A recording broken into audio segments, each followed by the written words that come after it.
practical is study of annealing, normalizing, hardening and tempering process on the plain carbon steel. For that the apparatus required is this muffle furnace. So this is the muffle furnace having maximum temperature furnace capacity of 1150 to 1200 degrees Celsius. So as we are going to do the heat treatment in this muffle furnace, we require the austenitic temperature, and that austenitic temperature is 910 plus 50 degrees Celsius.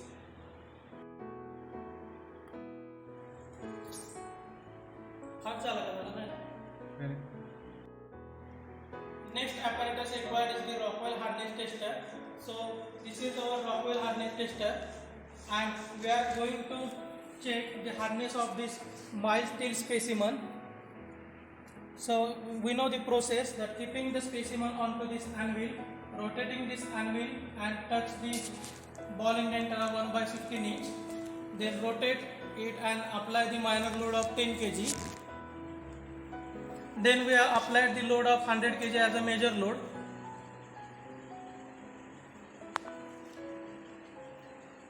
Then wait for the pointer to stop.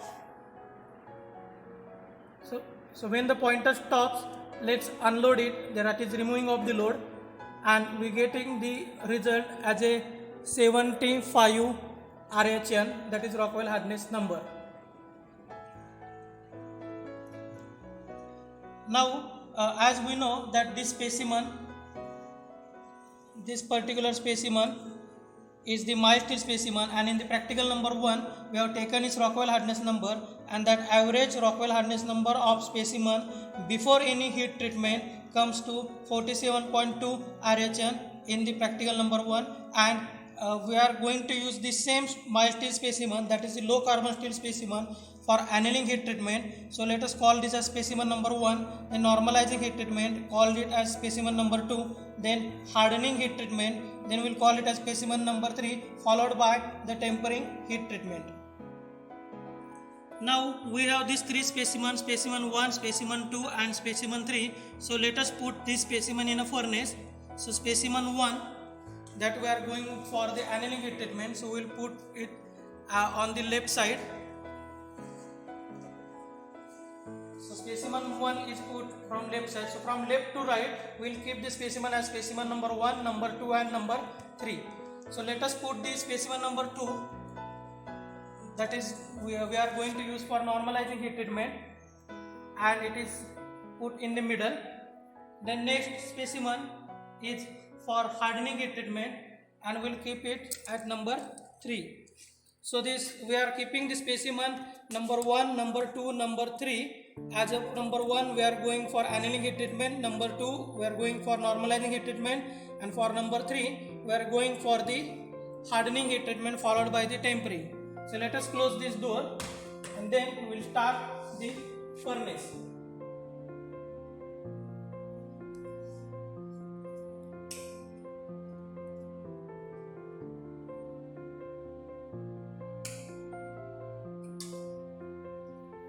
So initially when furnace starts, its temperature is the room temperature, that is near about 25 degrees Celsius, and as we know that we are going to transform this low carbon steel into austenite form by heating, and then from austenite transformation to perlite and the martensite.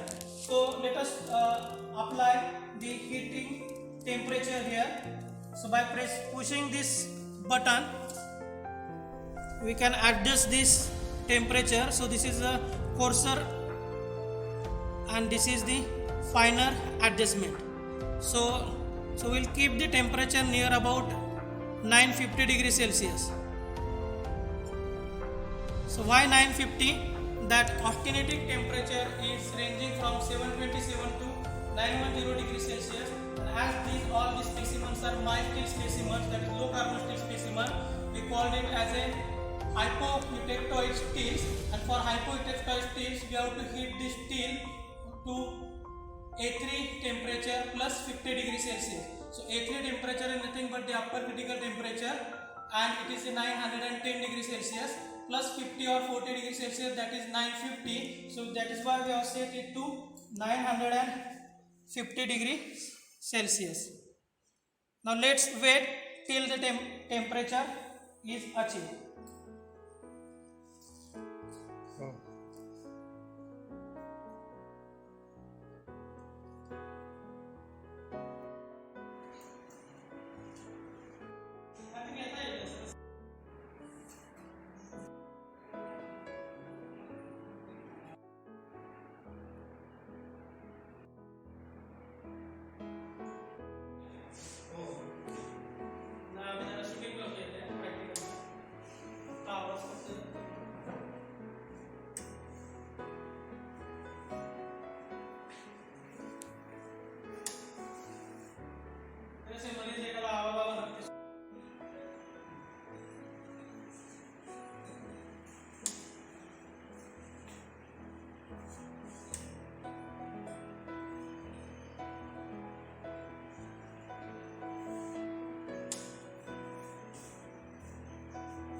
Now the temperature has been reached here around 948, that is up to 950 degrees Celsius.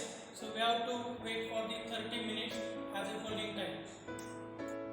Now the temperature has been reached, that is 950 degrees Celsius, and we wait also for the 30 minutes. So I wear these hand gloves for the safety purpose. So here are the three different specimens. Specimen 1. So you can see here that the temperature has been reached here. Okay, so you can see the red hot. Okay, and there are three specimens: specimen 1, 2, and 3. So specimen 1 is we have selected for the annealing purpose, then specimen 2 is for normalizing, and specimen 3 is for hardening. So I am taking out the specimen number 3 from this furnace and putting in this water, so that now at a 950 degrees Celsius the specimen is having the austenitic structure, that is the FCC structure, phase center cubic structure, and from this FCC austenite it converting into the martensite, that is BCT structure, that is body center tetragonal structure. Okay, so I am taking out this specimen, the hardening specimen.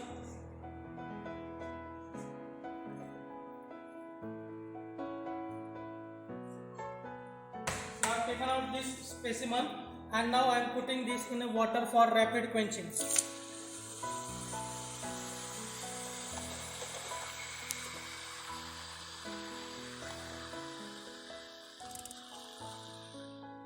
Now, initially the temperature in the furnace was 950, and here within 2 to 3 seconds it comes to the room temperature. So from 950 divided by 3, so it's near about the 300 degrees Celsius per second. And also in this, within these 3 seconds there is no diffusion takes place, and hence this process is the diffusionless process, and also it is the time independent process. Now this specimen is converted from austenite to martensite transformation. Okay, now let us take the another specimen, that is specimen number 2, and we will do the normalizing of this specimen, that is nothing but the air cooling. So this is the specimen, that is specimen number 2, and I am holding this specimen in a air for normalizing purpose. So as we know that water cooling is a faster cooling and air cooling is a medium cooling. Okay, and here as this is a normalizing process, when this particular steel heated to 950 degrees Celsius converted to austenite, that is FCC structure, and after normalizing it converted into the final purline. Okay, so the basic advantage, or you can say the basic aim for this normalizing process is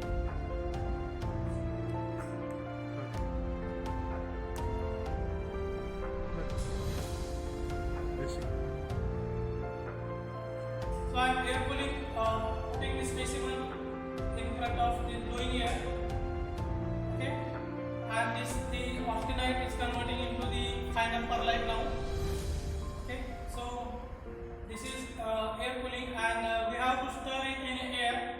Okay, like this, so that air should not cool on any one side. So we have to make sure that both sides are getting cool. Okay, and also as due to this air cooling we are getting the final purline.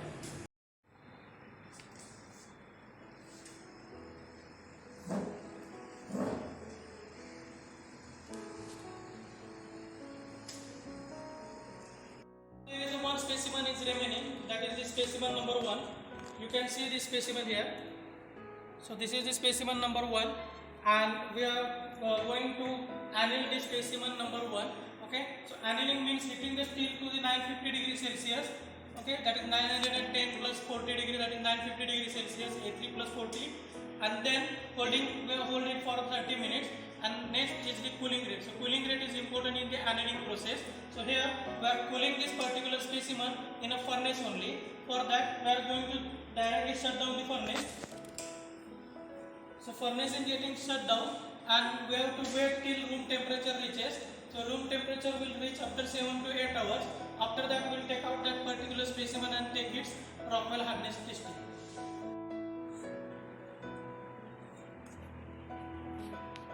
Now this is the hardened specimen, okay, that we have heated to 950 degrees Celsius, then holding for 30 minutes, and just we have cooled it in a water. So this specimen is cool now. So let us check its Rockwell hardness number. So keep this hardened specimen, specimen number 3, put it on an anvil. Then we will rotate the anvil so that it touches to the 1/16" ball indenter.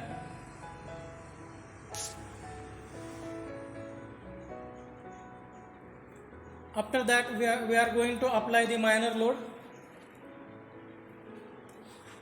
So as we know that when minor load is applied, then the small pointer does not go beyond point number 3. So here the small pointer is not going point number 3. Okay, then we are going to apply the load of 100 kg. So 100 kg load is applied and the pointer is moving now.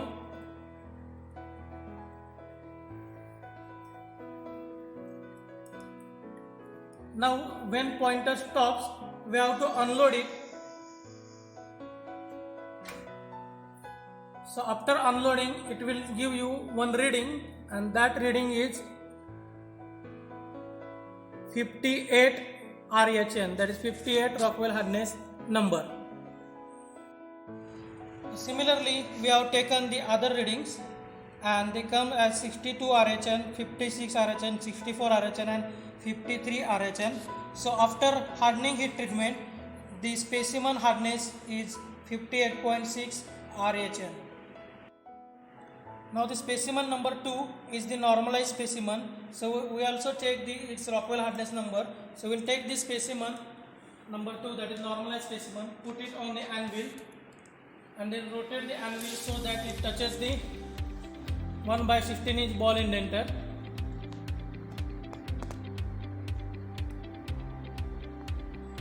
Then we have to apply the minor load of 10 kg so that the small pointer does not go beyond point number 3. Okay. Then we will apply the 100 kg load, that is a major load. Then the pointer is moving, so we have to wait till pointer stops.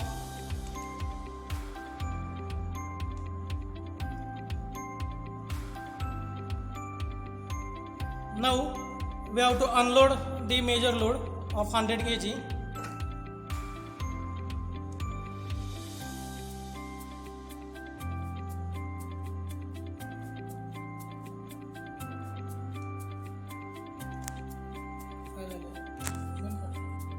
So when we release the load of 100 kg, so we get this reading of 55 Rockwell hardness number.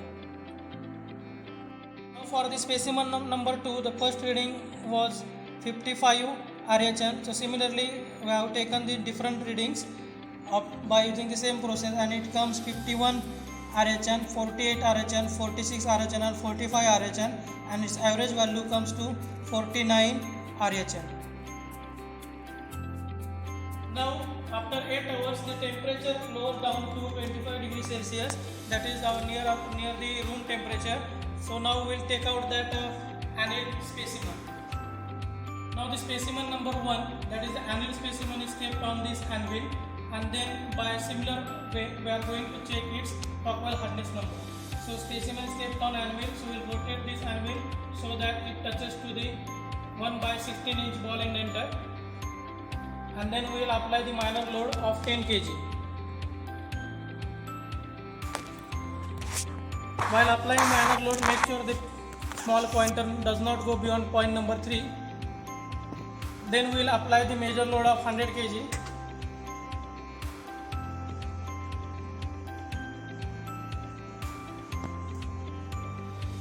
Wait for the pointer to stop.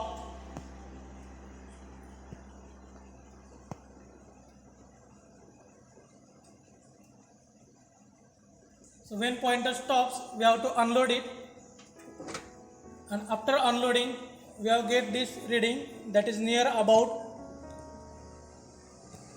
21 Rockwell hardness number. Now we have taken all the readings. So the Rockwell hardness number of the specimen before any heat treatment, and its average value was about 47.2 RHN, that's Rockwell hardness number.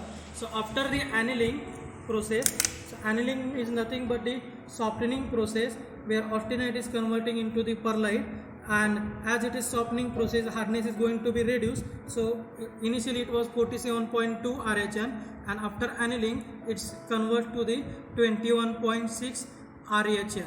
Okay, then we have done this normalizing on the specimen number 2, and after normalizing nothing but the air cooling, and after normalizing the 47.2 value is increased to the 49 RHN.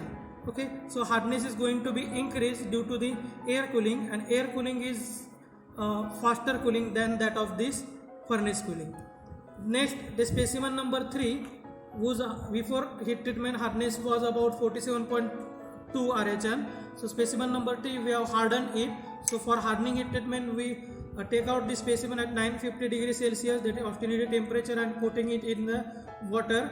And as there is a diffusionless process, the austenite is converting into the martensite, and we know that martensite is harder, and hence we get these results, and the more hardness value, that is 58.6 RHN.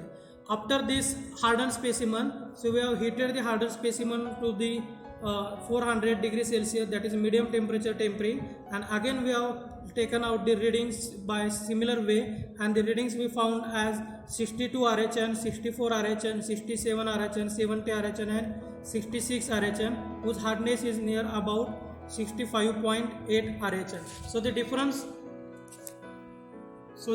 between the hardening and the tempering is, here in the hardening that austenite is converting into the martensite, okay, but there is still some martensite remain, and that we called it as a retained austenite, okay, and that retained austenite need to be converted into the martensite only, and therefore we go for the medium temperature tempering at 400 degrees Celsius for a holding time of 1 hour, and after that the hardness is increased from 58.6 to 65.8 RHN. That this is because of the high amount of the martensite present after tempering, and that martensite is called as the tempered martensite.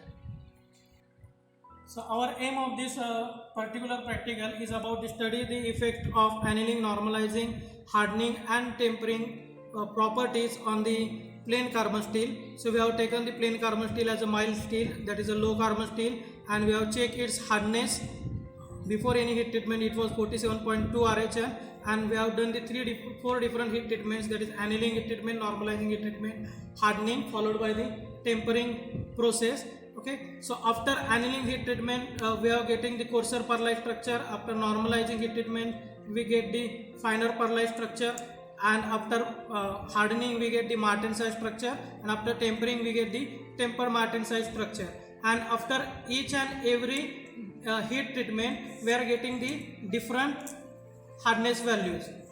So from this it is clear that for different heat treatment the different hardness values can be there. Okay, and also we have studied here the relative hardness with respect to the before heat treatment and with respect to this after heat treatment, like annealing, normalizing, hardening and tempering.